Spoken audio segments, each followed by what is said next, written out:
With that, I'd like to pass it on to my colleague Jennifer Ouyang, who will be guiding us through this presentation today.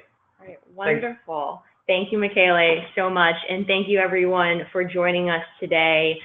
So let's get started. Here it is, the NCAA Board of Governors Policy on Sexual Violence Attestation Form. We've known it was coming. We weren't exactly sure what it was going to look like, and now it has been released. So the natural question is, well, what now? What does it mean to have senior leaders at your institution sign this form? What are some of the important things to consider before signing?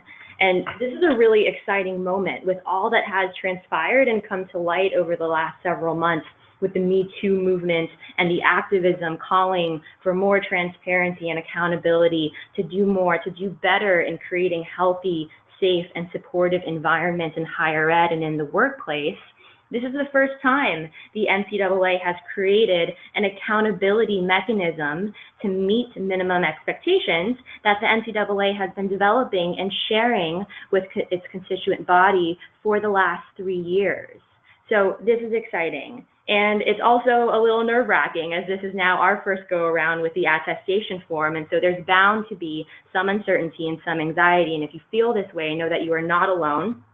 I can confirm for you anecdotally, as we have inched closer to the form release, the number of inquiries I have received related to this specific policy and this specific form has increased in proportion. And now with the form's release, we're seeing an even greater spike in interest. And ultimately, that's why we're here today. We have the great pleasure of hosting our first higher education joint webinar with our partners at Jackson Lewis to provide some clarity, some insight, and a path to have your senior leadership complete the attestation form with confidence.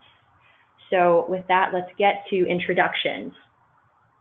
Greg Clifton is a principal in Phoenix, Arizona, office of Jackson Lewis. He is a co-leader of the Collegiate and Professional Sports Practice Group and serves as one of the editors of the firm's sports law blog. Mr. Clifton has extensive experience in the collegiate and professional sports world. He has advised numerous professional franchises on general labor and employment issues. In addition, he has handled Title IX investigations and compliance issues for NCAA and NAIA member institutions. Prior to joining Jackson Lewis, he spent 6 years as Chief Operating Officer and Vice President of Team Sports for Gaylord Sports Management. He also served as President of the Athlete and Entertainment Division for famed sports attorney Bob Wolf and his firm Wolf Associates in Boston. John Long is of counsel in the Dallas office of Jackson Lewis. He has more than 8 years of experience in collegiate sports law as a former university NCAA compliance officer and private practitioner. John counsels institutions, coaches, and athletes in a broad range of collegiate sports law matters, including those involving NCAA compliance, the NCAA Academic Performance Program, and Title IX. He also represents Division I institutions before the Committee on Infractions and performs proactive services to assist colleges and universities with NCAA compliance. He conducts Title IX compliance reviews and counsels institutions in the Office of Civil Rights Compliance Investigations. He is also a published author on the subjects of NCAA compliance and Title IX and frequently presents on sports law topics. Holly Ryder-Milkovich is a Director of Prevention Education at EVERFI. Holly was an advisory council member of the NCAA Toolkit. She has over 20 years of experience in sexual assault prevention, including her work with student athletes and athletic departments at the University of Michigan. Furthermore, she was a member of the Negotiated Rulemaking Committee, representing 4-year colleges and universities for the reauthorization of the Violence Against Women Act, which brought about the sexual assault prevention training mandates that now govern all higher ed institutions through clarity. And I am Jennifer Ouyang. I'm a vice president at EVERFI. I've worked with hundreds of institutions over the last several years, many of you on the webinar today. I work strategically with colleges and university partners to deploy compliance and prevention programs aligned with institutional success initiatives. For those who may not know, Jackson Lewis is a leading employment law firm, and EVERFI is the largest provider of online sexual assault compliance and prevention education. So it made about 1,000% sense for us to come together for this webinar today, given the contractual and legal nature of the attestation form, as well as the sexual violence prevention education requirements of the policy, to share some of what we know to support your institution's alignment with the NCAA Board of Governors policy on sexual violence. So with that, let's get started. Those who are familiar with our webinar know that we value polls, and we value polls because we value data, a little bit for us and a lot for you. One of the great things about having so many of you participate in our webinars is the opportunity to see what your peers and colleagues across the country are thinking and feeling about what we're discussing in real time. So I really encourage everyone to participate in this first poll to kick us off. So has your institution already satisfied the requirements for the NCAA Board of Governors policy on sexual violence? Yes, no, not yet, or unsure? Michaela is going to launch the poll, and please we ask that everyone participate. This is so that we can share this data with the network. So we want to get as close to 100% participation right out of the gate. So if everyone could jump in and participate. Again, has your institution already satisfied the requirements for the NCAA Board of Governors policy on sexual violence? Either yes, we've got it, no, not yet, with the caveat that we will, or we're not quite sure, which is a completely valid response as well. So we are over 75, 80% now, so let's shut that down and see the results.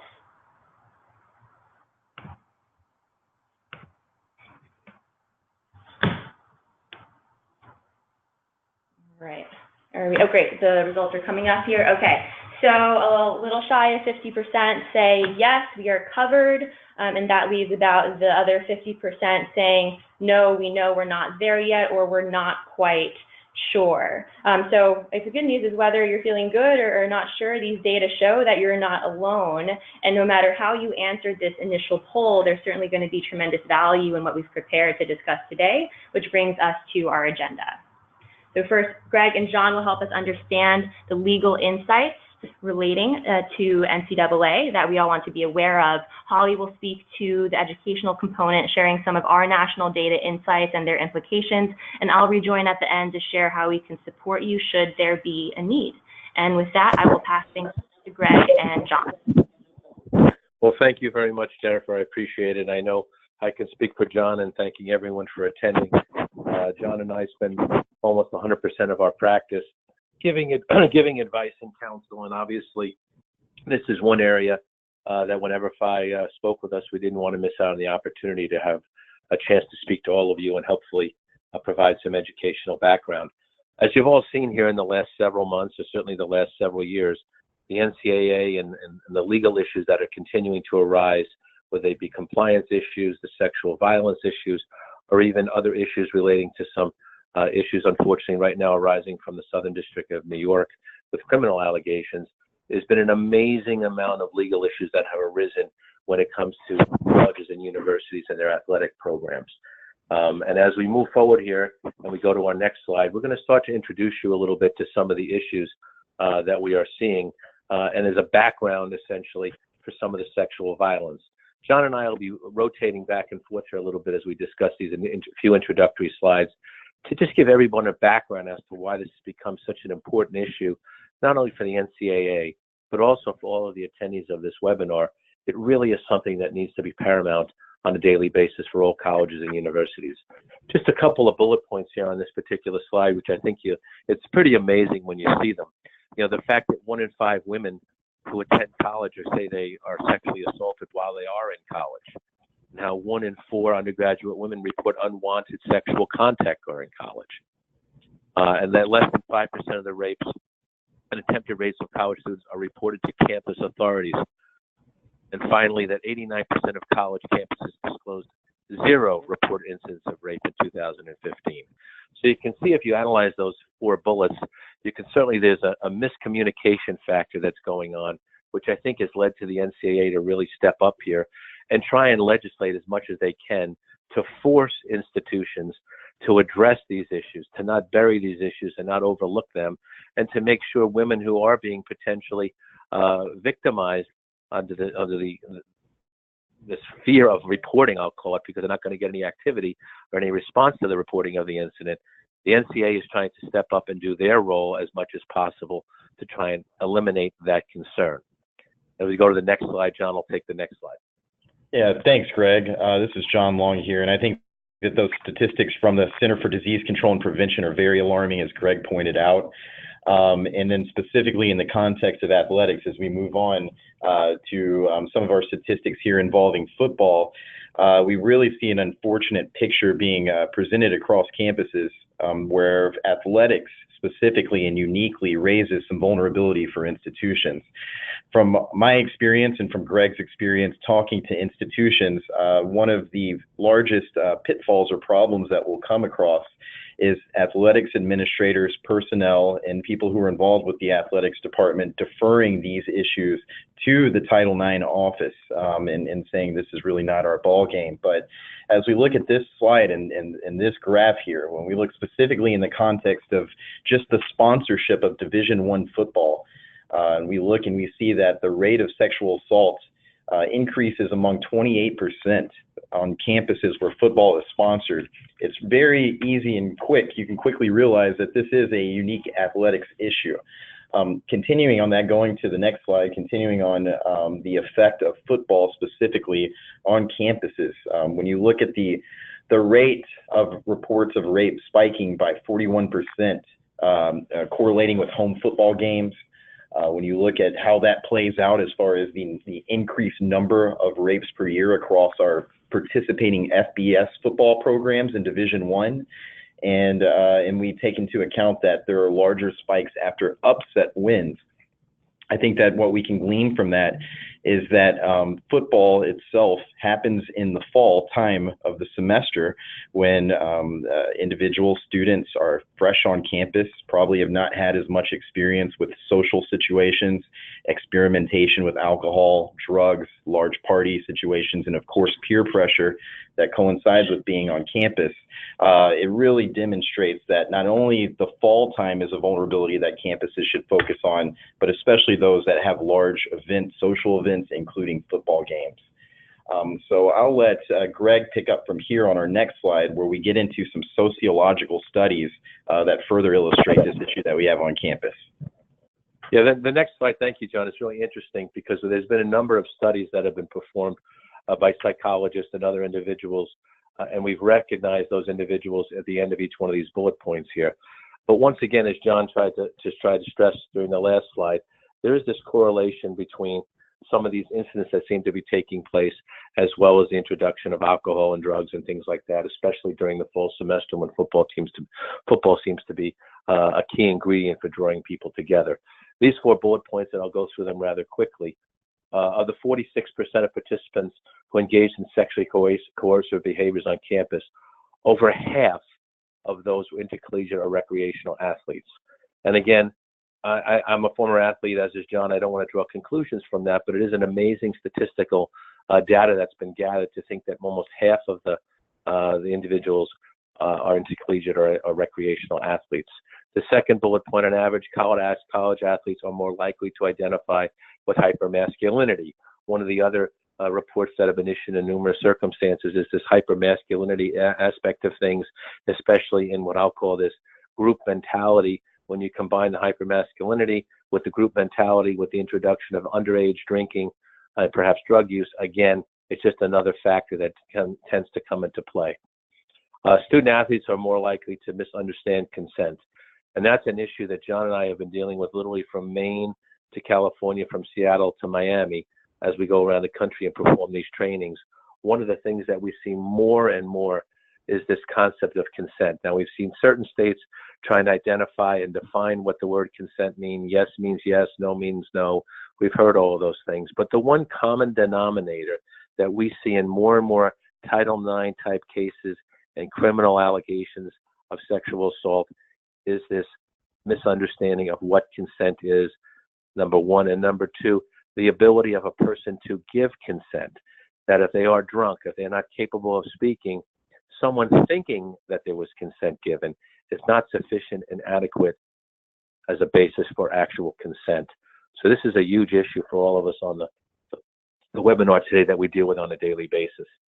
And then there's also some sports that tend to be disproportionately represented in these sexual assault cases, and I'm sure all of us can probably guess without even looking at the 4 sports that we identified or have been identified.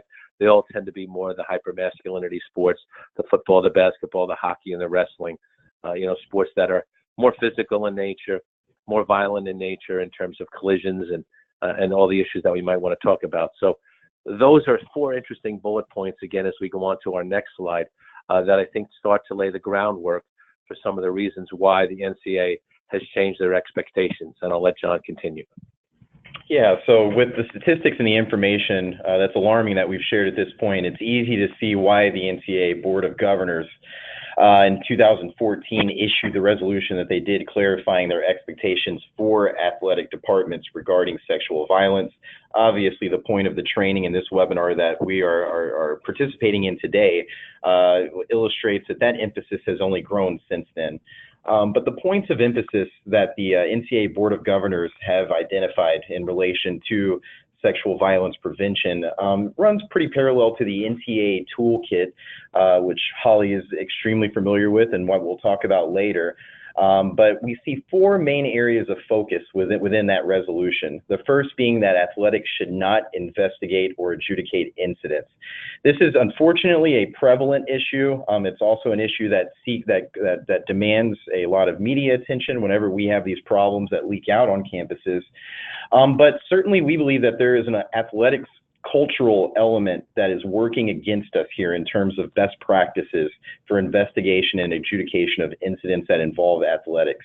And that cultural element is that coaches and athletic staff are uniquely ingrained in their athletes' lives, their student athletes' lives. On top of that, student athletes from a young age through their sports participation have been taught and entrusted to follow their coach's guidance and to consult with their coach on many issues, even those affecting their personal lives. In the recruiting process, it's very common for coaches to tell parents that they will care for the student athletes as if they were their own children. So we think about that, and we think about that cultural emphasis, and then we look at this in the context of sexual assault investigations, and it's pretty obvious as to why we have mistakes and common issues that occur with respect to over-intrusion on the part of athletic staff and coaches. Our best practices and what Greg and I want you to take away on this particular point of emphasis from the Board of Governors is that staff and coaches should not contact alleged victims of sexual misconduct. And a second point that we would want to hammer home is that the engagement of student athletes for information seeking or information related to incidents of sexual misconduct, information related to victims that may be involved or other participants is a very common mistake and pitfall that we see on the part of athletic staff members. So we ask that alleged victims not be contacted directly by athletic staff members, and we ask that student athletes, either those involved directly or indirectly with this incident, are not engaged for information-seeking purposes, as well as the victims who are involved in these issues. The second point of emphasis from the Board of Governors is that athletics should cooperate with the appropriate investigating authorities. We ask that coaches and athletic staff members do not interject themselves into the Title IX office investigatory process. We understand that there can be a fine line there because when a coach or a staff member makes a report, assuming that they care about compliance with the law, they will be most likely interested to see that their report is followed up on. While following up on reports to make sure that they're acted upon is okay, athletic staff members and coaches should be very careful that they're not actually interjecting themselves into the investigatory process.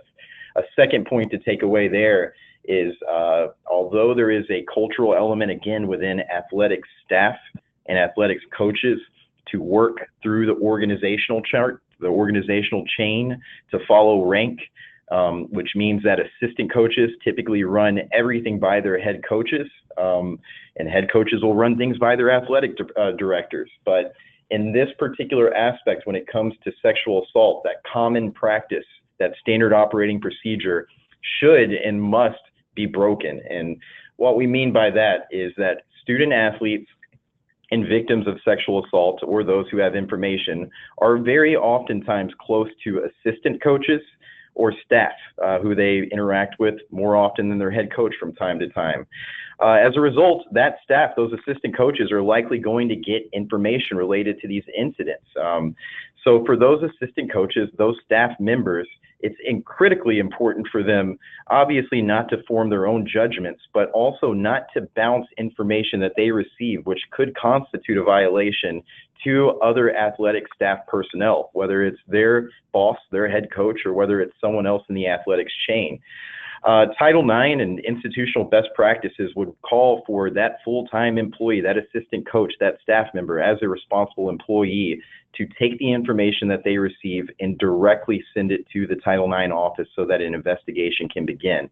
So again, this is a common pitfall, a common mistake, and something that we hope that you take away with on campus as you're looking through these Board of Governor directives and regulations related to sexual assault.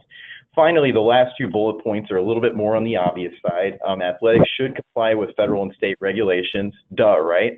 But, you know, we think that there are some technical aspects of the law. Greg Clifton just very eloquently hit on consent and the issue that arises with understanding consent, but also for staff and coaches, understanding responsible employee obligations under their institutional policies and laws are very important. The avoidance of any retaliatory actions, retaliation, and understanding of nuanced state law regulations as they relate to sexual misconduct are both very important things. Finally, athletics themselves should provide education regarding sexual violence.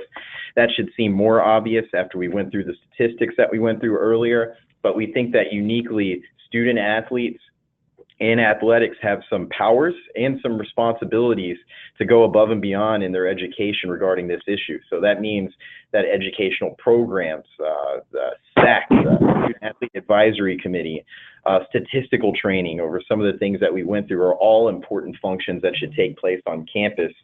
But specifically, understanding consent and understanding categories of punishable conduct, so especially in relation to electronic harassment, revenge pornography, the use of Snapchat and some of the applications that students these days cannot pull themselves away from.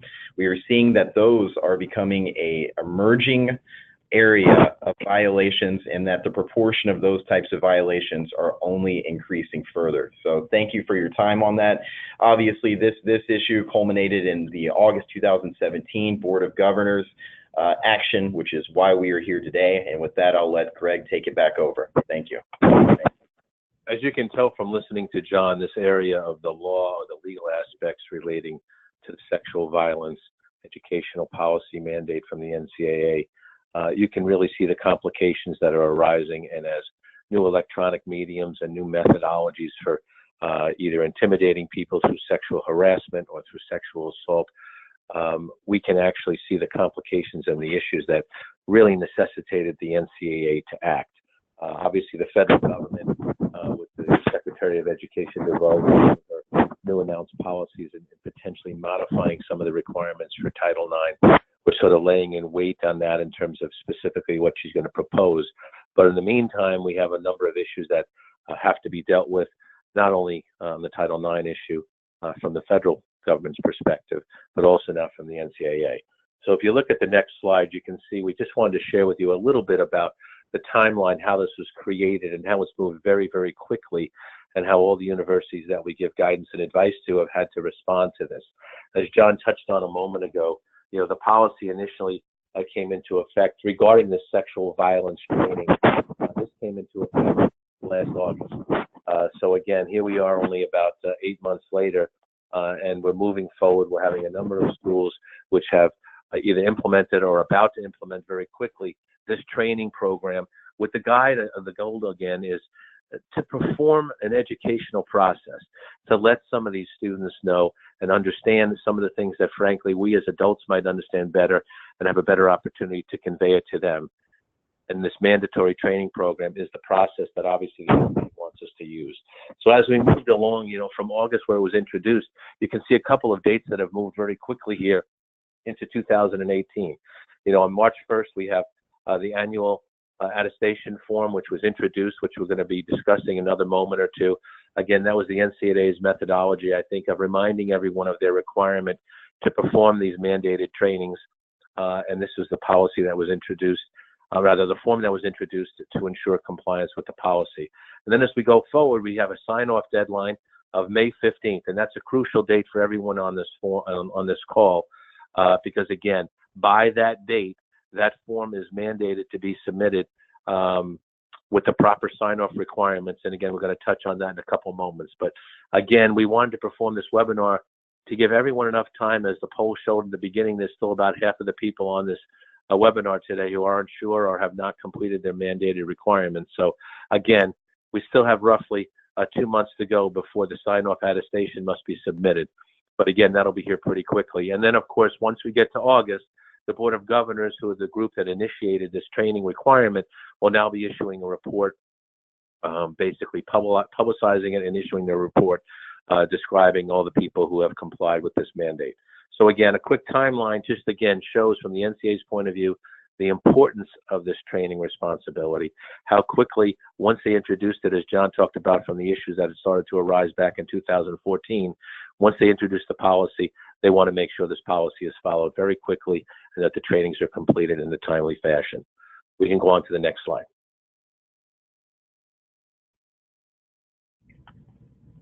Go ahead, John. Yep.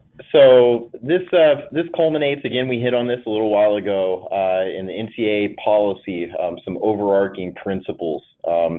Those are to be fully knowledgeable about and ingratiated in campus policies and processes, particularly with incident adjudication resolution. And one of the things that we really want to call your attention to today, which will be helpful for those of you on campus who are still going through the process of finalizing your educational efforts and your training efforts for the NCAA policy, and that's utilization of the NCAA Sexual Violence Prevention Toolkit, which can be found online. We talked about it earlier. As we said, that toolkit kind of runs parallel to some of the 4 points of emphasis we hit on a few slides ago. But there are 5 areas that are identified in the toolkit, and there are a lot of accompanying materials, examples, and educational assistance that you can use from that toolkit. So those 5 areas are leadership on campus and how leadership can prevent sexual violence from occurring, collaboration across different entities around campus, housing, the campus police, Title IX office, athletics, various entities that come into play with this subject. The third being compliance and accountability, which should be a little bit more natural and predictable as being one of the overarching principles that need to take place on campus, as well as education. And finally, we think that this is uniquely important. That's student-athlete engagement. Student athletes have a platform at most institutions as being someone who is known entities, known students, and through that platform that they have, through that exposure, they certainly have a lot of ability to influence and modify behavior across campus. We don't find that at some campuses, student athletes are a little bit hesitant to engage the general student body, and that's something that administrators at universities have to work on to continue to make sure that student athletes are not too insulated in their own athletics bubble. But aside from that, we think that athletes can do a heck of a lot to modify each other's behavior. And as we tell students on campus, you notice when you hang out with the same people a lot that you start to talk the same way, your accent changes a little bit, you have the same sense of humor, you use the same language, and your worldview starts to become pretty similar and morph into each other. So we think that the number one step and probably the most effective step from a cultural standpoint of making campuses safer, especially with respect to athletics and athletes, is to make sure that athletes understand their responsibility to correct each other in the way that they talk amongst themselves about the opposite sex or in a sexual nature or tone, And as a result, we will see a modification of behavior within athletics, where culturally, because students spend so much time together, you can see things get out of hand. And conversely, you can see things really solve and get fixed quickly, and prevention and improvement on campus to really set in and take place. So we'll go to the next slide, and you can take it from here, Greg.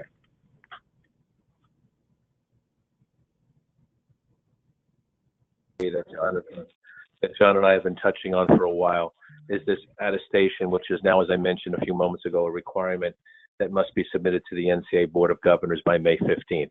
Now, it's of particular importance, as we have the form displayed here for the webinar, is exactly what the attestation is attesting to, which is that either the president or the chancellor, the athletic director, and the Title IX coordinator, they must annually attest. So this will be the first annual attestation that'll be submitted to basically prove that coaches, athletic administrators, and student athletes were educated in sexual violence prevention. Now that seems like it's a big task. Again, when you think about athletes and coaches and administrators on a year-round basis, there's fall sports, winter sports, and spring sports. But again, this is an obligation, and we have suggested to many schools that they consider doing fall, winter, and spring trainings with those specific athletes that are going to be subject to this requirement. And some schools have done it on a biannual basis, and some are doing it on a season-by-season basis. But again, all of the student athletes, as well as the administrators and the coaches, must be educated in the sexual violence prevention. And then what are the specific areas, and what are we attesting to when we submit this? One is that the athletic department is fully knowledgeable about, integrated in, and complying with institutional policies and processes about sexual violence prevention. A lot of words, but there are a lot of meaning behind those words, and there's a major obligation that is being undertaken by the individuals who sign this attestation to basically prove that the student athletes and the athletic departments are knowledgeable about the mandated sexual violence policies, the Title IX policies, all the things that are on campus and should be communicated. We have to start with the student athletes. The NCAA believes that they are a crucial component, and that's what John was touching on a few minutes ago.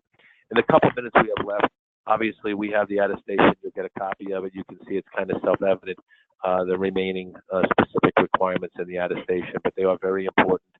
And again, the most important one is number 3, is that all student athletes, coaches, and staff have been educated on sexual violence prevention, intervention, and response.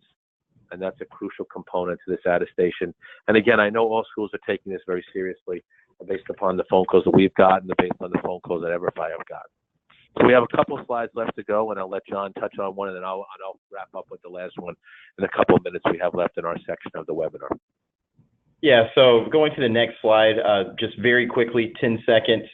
Those of you on campus who have coaches who are involved with Olympic International Committee, any international governing body or sport body that touches with amateur athletes, there are some additional steps that they will have to take as coaches, and that are very relevant to their jobs and their performance of duties with that international governing body. So for those of you who do have coaches who fall into this category, please be sure to review the Protecting Young Victims from Sexual Abuse and Safe Sport Authorization Act of 2017, so those staff members understand their obligation under that law. Thank you.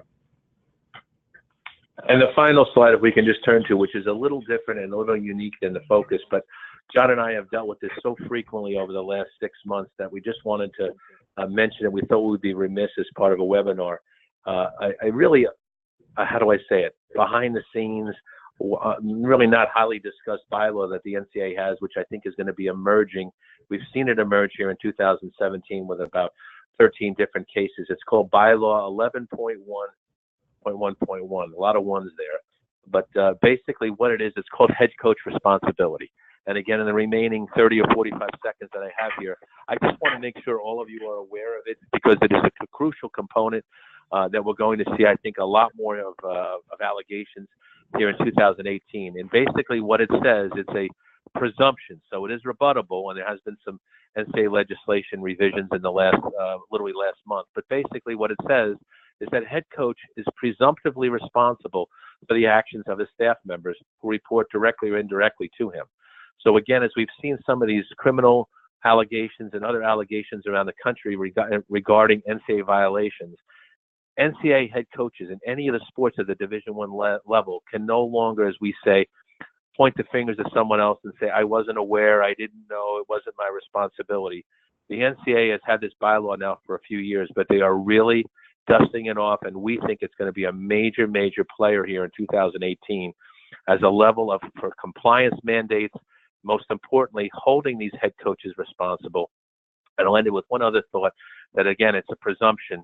So head coaches have an ability, and we think it's very important that universities and colleges pay attention to it as well, because the responsibility of the head coach ultimately could lead to some type of an action against the university if the head coach ignores that responsibility, and ultimately the buck always stops with the university or the college anyway. So again, 11.1.1.1 is something you should become aware of and you should become familiar with, and John and I are dealing with it on a regular basis, and we'd be more than happy to give you more information about how to rebut the presumption, how to help your head coaches deal with this very important bylaw. And with that being said, John and I are concluding our portion of the webinar, and we'll turn it over for the next section. And again, if anyone has any other questions, but we're going to learn a little bit more about what we do know about college athletes right now. Thank you so much. And I know that I certainly was learning a lot in the first section of this webinar.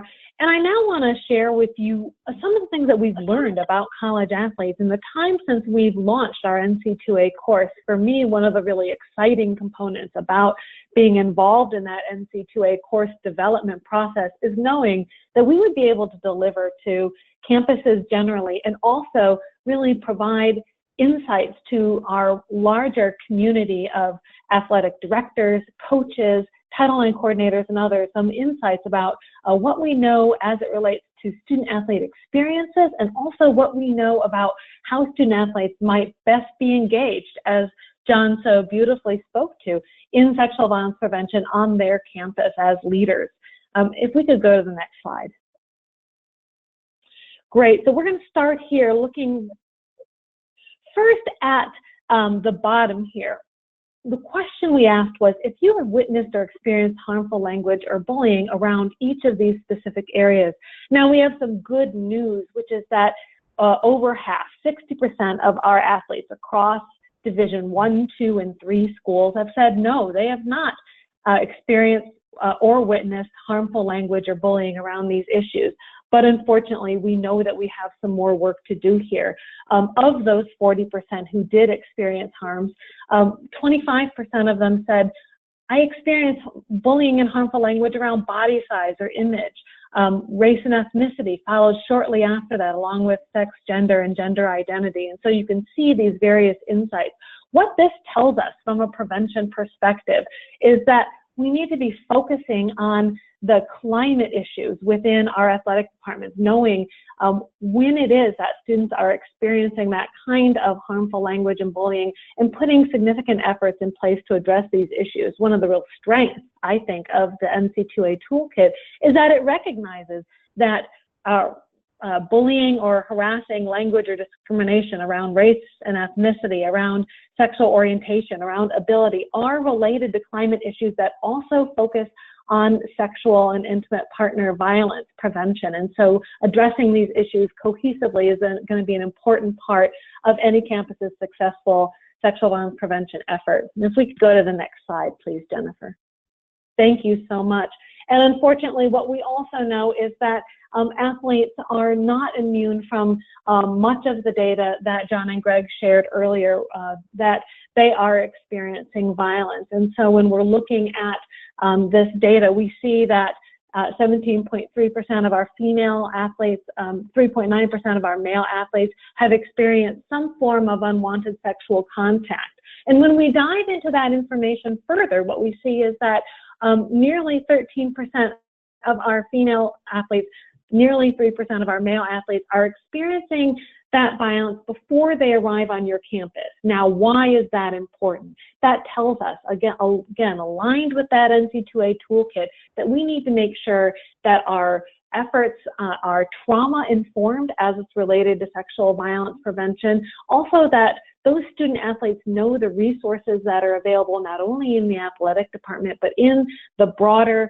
campus community and community at large to seek support and resources so that they can achieve their best both in the classroom and on the field, regardless of whether they may have already unfortunately experienced some form of sexual harm.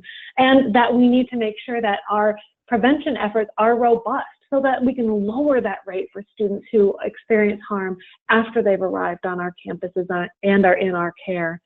If we could go to the next slide, please. Great. So this is a slide that is so exciting to me because there's such good news. I want to turn your attention to the last column here on this slide where we see the red numbers. This is information that focuses on how students respond when they see behaviors of harm occurring. So across the board here, when it comes to individuals saying something that is offensive, engaging in bullying, seeing someone who's experiencing abusive behavior, seeing someone who may be at risk for experiencing sexual assault, overwhelmingly our student athletes, and we know that this is true because this is the positive majority, the healthy majority of our student athletes want to intervene and intend to intervene when they see those situations of harm. Now let's move then to the first set of data that we see here. We see 39% of our students did see offensive or demeaning or heard offensive or demeaning language that they saw the need to intervene in. And it reduces as we go along. And hopefully this is because some of this behavior is much less common. But we also see a gap here, and that we know that we need to be training our student athletes to be able to understand what are situations of harm, to know and recognize that harmful language, again, aligned with that NCAA toolkit, is a part of a cultural concern that they have the opportunity to step in along with all of these other behaviors. So lots of good news as it relates to our students' willingness to intervene in situations of harm and an opportunity to increase their skill set so that they're seeing those opportunities of harm when they arise. If we could go to the next slide, please, Jennifer. Thank you. And we know that we need to make sure that as we're engaging those student athletes as leaders on their campus, that we're making sure that the tools that we're delivering to them appropriately support them and prepare them for that role.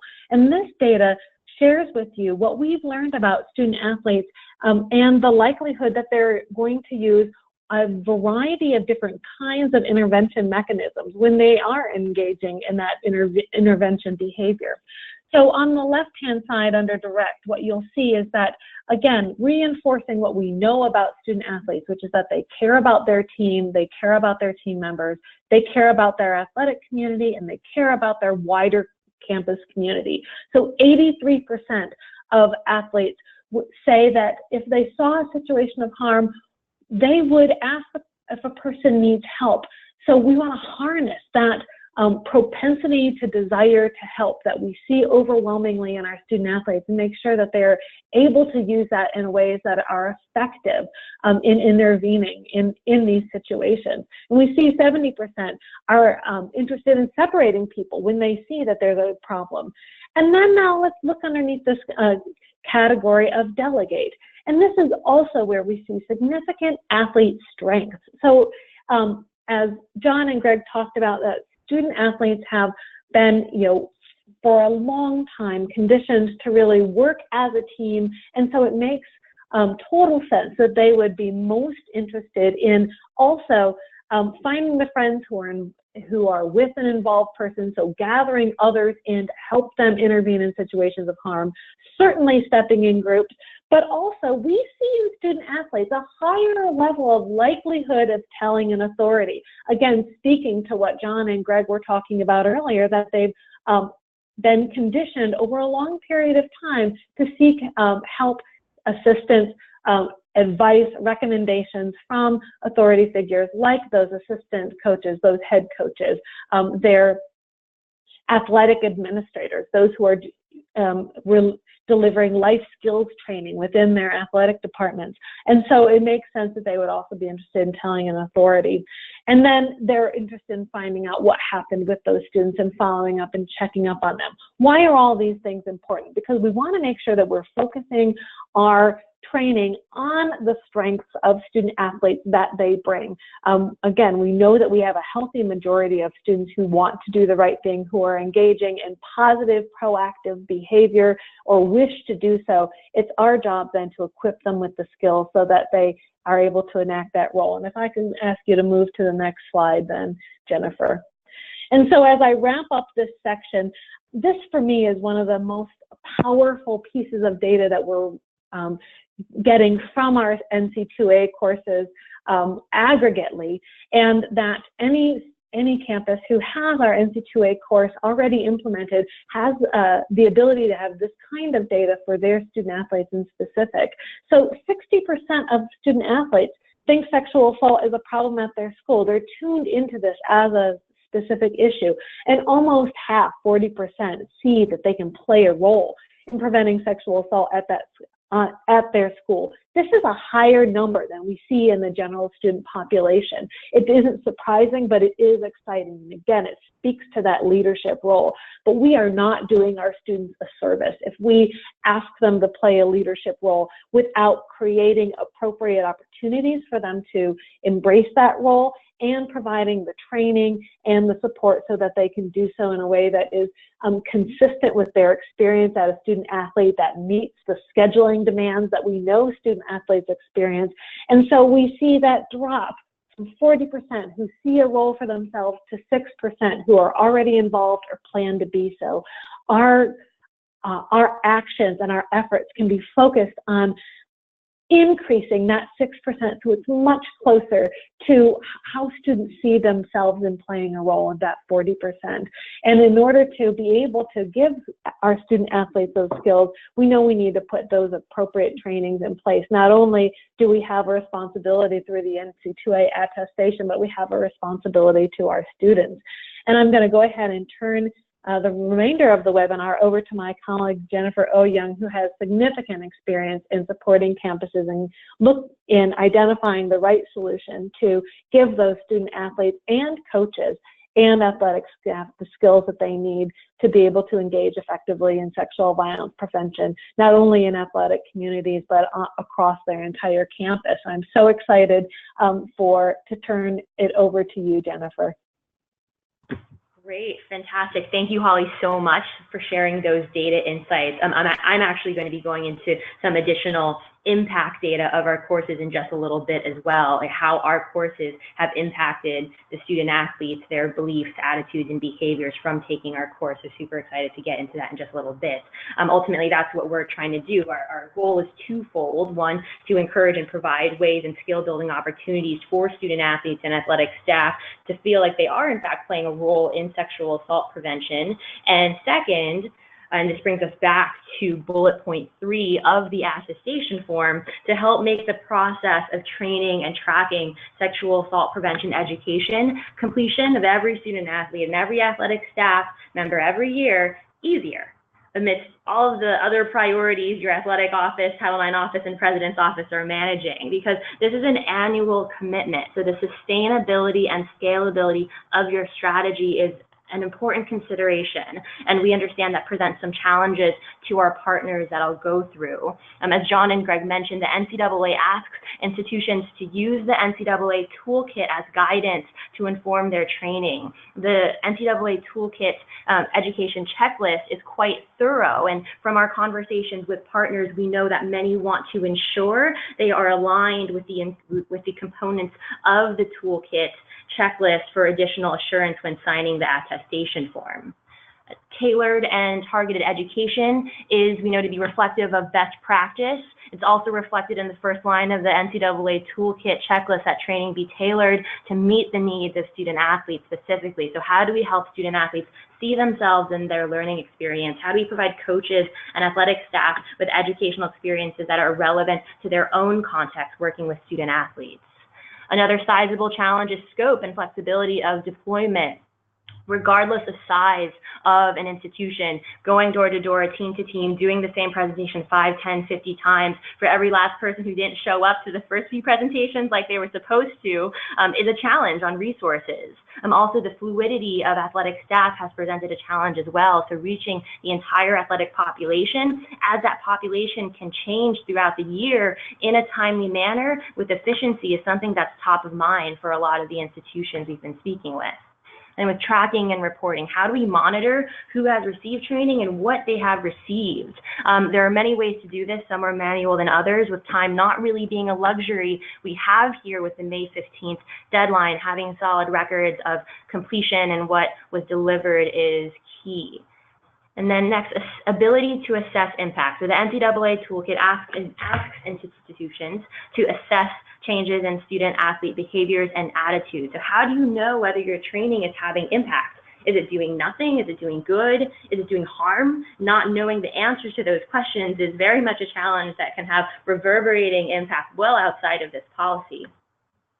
And then having a training and tracking plan in place that senior leaders are confident putting their name on. You know, no one wants a situation where there's an incident, a student athlete or athletic staff was supposed to have received training according to the president, athletic director, and Title IX coordinator, and then no one can find the records that that training occurred for that individual or what was covered, and that could be a challenging place to be in for an institution. And lastly, with time, we have, as John and Greg mentioned, about 8 weeks until May 15th. So time is of the essence, and it's critical to be efficient with our time to satisfy the components of this form and pull all the information together to get sign-off from your leaders. So we've just laid out a number of challenges that are not insignificant, and it was for these reasons that EVERFI launched our student athlete and athletic staff online training program to address this NCAA policy. The program includes annual, ongoing, and iterated student-athlete specific content, athletic staff training, and platform functionality to help institutions deploy, report, and track for attestation. So we've built great courses and great content, and also have built in the functionality to meet the unique education reporting challenges presented by this policy. So I'll take the last few minutes of our time today is to share how the EVERFI solution is helping our partners overcome these challenges we've just discussed. So building an annual program that aligns to the NCAA toolkit is certainly critical. Again, the policy asks us to look at the NCAA toolkit for guidance. So if institutions were going to utilize EVERFI to fulfill the policy, we wanted to ensure that our programs are going to meet both the letter and the spirit of the policy, including alignment with the NCAA toolkit comprehensively, giving senior leadership additional assurance before signing off on the form. The feedback from partners sharing this mindset is that they don't want to be in a situation where there's an incident and a critical pillar of education was missing, and then the question arises, well, why the training didn't cover these areas when it was specifically recommended by the toolkit to do so. And so as we have the wonderful Holly Ryder-Milkovich, who helped develop the NCAA toolkit, informing our courses along with others from EVERFI, the courses and technology available from EVERFI will address all 5 elements discussed here as they align with the toolkit. So this includes a dedicated cloud-based platform to manage and track course participation by student athletes and athletic staff. It's available in real time 24/7.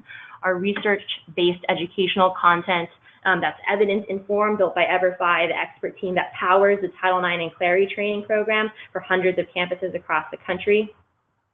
Our courses are designed for annual student, athlete, and athletic staff deployment to address the ongoing nature of the NCAA training requirement. This training is going to change every year to prevent training fatigue. And these courses are also designed to address alcohol and other drugs and the intersectionality with sexual assault. And lastly, our courses and platform represent an integrated solution that provides the pre and post course assessments and survey to measure impact and effectiveness, all of which can be tracked and measured in real time. One of the other major challenges in addressing is addressing the breadth of topics in the toolkit. So these are the topics that are laid out in the toolkit and that are addressed in both the student athlete and athletic staff courses. When we think about providing athletic-specific content, that is critical for both resonance and NCAA toolkit alignment. So EVERFI courses allow for self-customizations with athletic-specific videos. We recommend your president, athletic director, or coach involvement here where possible, welcome messages, images, athletic scenarios that we have built into the program, customized emails, logos. All of this allows for messaging that speaks to your student athletes and athletic staff in a way that's relevant to their role at your campus. And then with scope and flexibility, efficiency and scalability has proven to be one of the most difficult challenges with this component of the attestation form. A concern shared with me at a conference actually just last week was specifically around the fluidity of athletic staff, that if a new coach or staff joins the institution, can't wait for the next workshop or in-person session to train that new individual, or the institution will not have trained every athletic staff on sexual violence prevention for a period of time. And so that, again, presents resource challenges to contemplate doing a one-on-one training with every new athletic staff or new student athlete throughout the year. So having a solution that can be accessed online allows for an easier lift for an already time-constrained athletic department. Some of the efficiencies built into our courses include email reminders, e-signature capability for key policies built into the courses, automation and integration with existing cloud tech on campus, 24/7 training record access, and single sign-on authentication for a more centralized training access experience. We know that reporting is critical to ensure completion for attestation as well. Having 100% completion is the goal. So we know having insight into this information is important to everyone as we all track towards that. So the platform enables identification of non-completion by individual easily to empower coaches and other colleagues to make additional direct outreach to prompt completion. We're in all hands on deck mode at this point to help drive that completion. A note I want to make on instructional design, one of the important elements of our courses is that participants must get the exercises right in the course in order to move forward. So there's not just a way to click through the course, not paying attention. So when participants have completed the course, you know they've gotten every exercise right and have had to pay attention to the material in a meaningful way.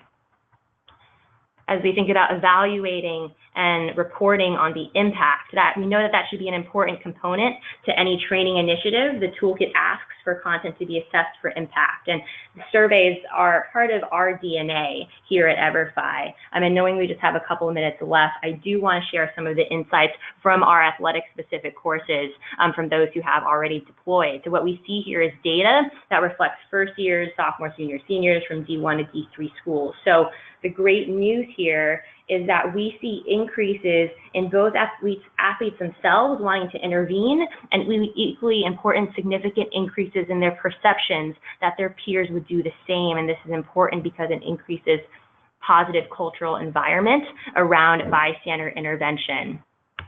And we're also seeing increases in knowledge of how to report and increases in positive consent norms and values. And harkening back to what John and Greg were touching on prior around the challenges around the definition of consent. So I'm going to combine kind of these last two just for the sake of time. From our initial poll, we saw that there's a significant number of institutions who don't feel like they've satisfied the requirements or aren't sure yet. So the challenge here is also around time. And the good news is that the beauty of technology and with our courses ready for deployment, there actually is still time to roll this out before the May 15th deadline. This is a look at the attestation form. So moving forward into just a sample timeline of what this would look like. It would require us to move quickly over the next couple of weeks to launch the course. In early April, we can provide a window of 3 to 4 weeks to drive completion, sending those email reminders and listing coaches to help. And that still gives us 2 weeks to get any last stragglers to download the reports, which is the click of a button, and run it by council if that's part of your attestation form process, to then secure sign-off. And so that's how that could all play out in the next 8 weeks. We work with 1,700 institutions across the country. Many have opted into the athletics program already for a number of different reasons. For those already partnering with us, we understood there was going to be considerable efficiencies in providing athletic programming congruent with how training was already being deployed rather than a fragmented approach. And for others, providing something with efficiency, scalability, and certainty in a very short time period was a huge motivator. As I've laid out, there's still time to roll out the programming to get 100% completion. So ultimately, if there is a way for us to support training your athletic community in a scalable and reportable way in the time remaining before May 15th, we'd like to. And that brings us to our last 2 polls. And there are 2 polls because there are 3 distinct components of the attestation form. So please stay for both. EVERFI, as the largest provider of online compliance and prevention programming, is uniquely suited to support institutions meet the criteria, the education criteria outlined in the 3rd bullet point of the form. So if you're interested in learning more about EVERFI's athletic-focused sexual assault prevention programming, please check yes to the poll, and if not, please check no thank you. I'll leave this poll up for about 30 seconds before we get to the 2nd poll, which is about the first 2 bullet points. And if everyone can either say yes or no, just so I know when we can reach close to 100% and move on to the next poll, that would be incredibly helpful for everyone on the line. So we're about at 60%.